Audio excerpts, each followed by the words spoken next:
Today, I want to share the truly remarkable story of Selma van de Perre.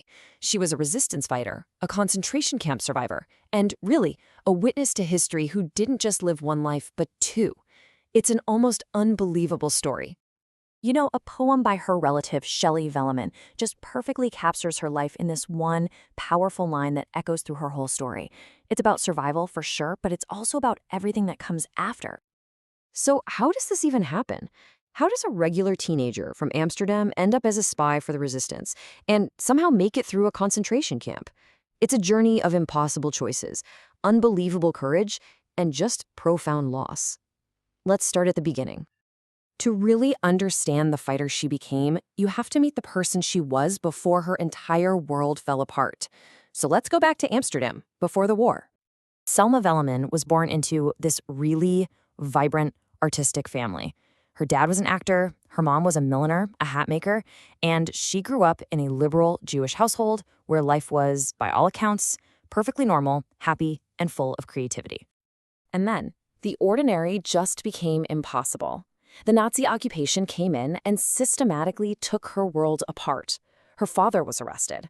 She managed to help her mother and sister find a hiding place, but there was no room left for her. And in that moment, her first life ends and her second one begins. So facing this impossible situation, Selma didn't just hide. No, she chose to fight back. And that decision meant she had to become someone else entirely. So what exactly is a resistance career? Well, it was an incredibly dangerous job. These messengers, and they were often women, were basically the lifelines of the Dutch resistance. Every single document they carried, every trip they took could have been their last. To do this, to fight back and survive, she had to live these two lives at once. Can you just imagine the psychological pressure? On one hand, she's Selma Velleman, a Jewish woman who had to completely erase her own identity. And on the other, she's Marga von der Couch, an active career with fake papers. This duality wasn't just a disguise. It was her shield, and it was her weapon. And this wasn't just for a few weeks. For 2 full years, she lived on a knife's edge.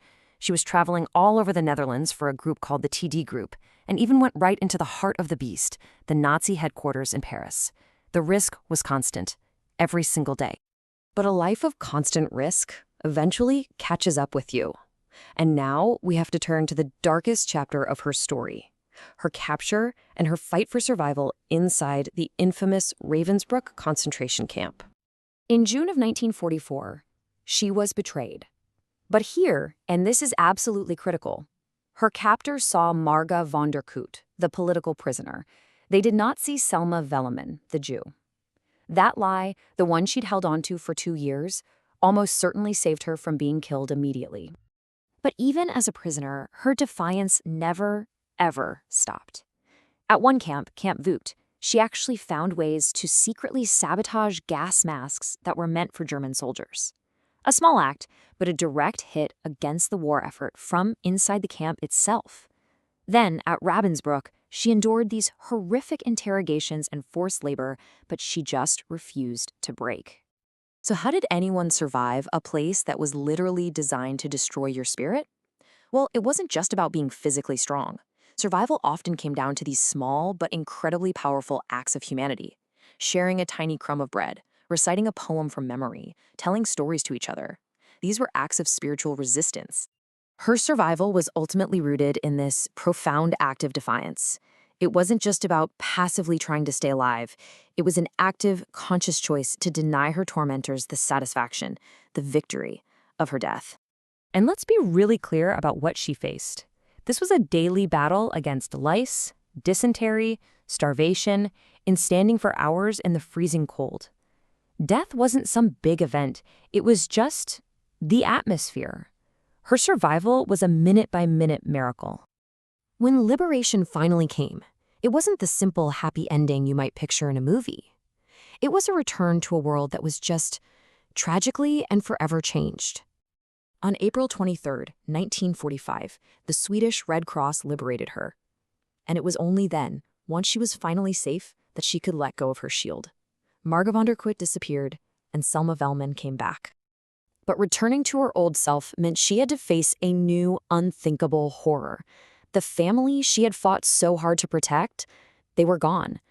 Her father, her mother, and her sister had all been murdered in the camps. She had survived, but she was completely and utterly alone. Just try to imagine that. You're finally free, but you're emaciated, you're sick, and you're hit with this unbearable truth. In your world, the list of the people who are gone is now much, much longer than the list of the living. But Selma's story does not end in loss. It enters this final, incredibly powerful chapter. A second life that was dedicated not just to living, but to bearing witness. She moved to London and she built a whole new life. She became a respected journalist for the BBC, got married, had a family, but she never forgot what happened.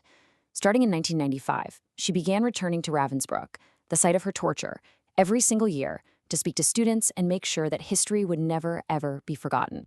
And then, at the incredible age of 98, just think about that for a second, 98 years old, she finally published her memoir, My Name is Selma. It was the culmination of a whole life spent making sure her story would be told, in her own words. So, remember that poem from the beginning? She survived to tell the tale. Well, here's the crucial change. It becomes she survived and told the tale, past tense. With her book, her mission was complete. Selma did her part. She bore witness. And that leaves us with one final, really important question. Now that we've heard her story, what is our duty to remember?